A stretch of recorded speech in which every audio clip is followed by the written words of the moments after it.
আল্লাহ রাসূল একদিন সাহাবীদেরকে নিয়ে এইভাবে ওয়াজ করতেছেন, মাহফিল করতেছেন, কথা বলতেছেন। এই দিক থেকে আল্লাহ রাসূল বলতেছে, হে কে আসো যে আল্লাহর ঘরের জন্য আল্লাহ রাস্তায় দান করবা? ওসমান রাদিয়াল্লাহু তাআলা এখানে বসা, তিনি ঘুরে গিয়ে এখানে আসলেন, আসে বলতেছে, ইয়া রাসূলুল্লাহ, আল্লাহ রাস্তায় 100টা উট দিলাম।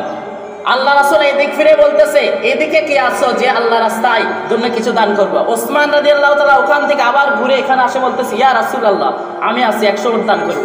আল্লাহ রাসূল এদিকে ফিরে আবার বললেন, কে আছো আল্লাহ রাস্তায় দান করবা?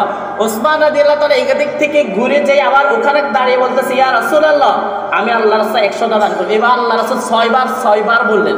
তখন তিনি 6 দিকে ফিরে গিয়ে বলতেছে, আমি দিব 100 100 100 100, এইভাবে 600টা উট দিয়ে দিল। সুবহানাল্লাহ। আল্লাহ রাসূল মুস্কি হেসে বলতেছে, ও ওসমান, আমি তোমার উপর তো খুশি হয়ে গেলাম। আল্লাহ রাসূল, আপনি যে হাসছেন, একটু দাঁড়ান, আমার দান করা এবার শেষ হয় না, আমি ঘর থেকে একটু আসি।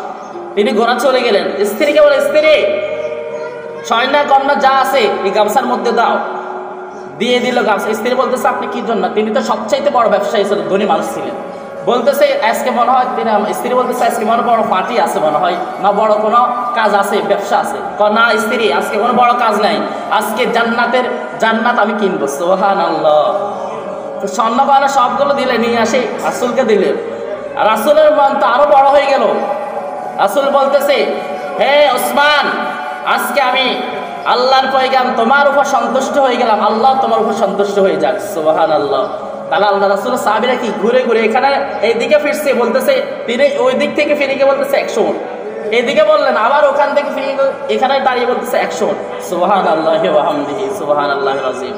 এই জন্য যার সামর্থ্য আছে, সামর্থ্য অনুযায়ী ইনশাআল্লাহ দান করার চেষ্টা করব।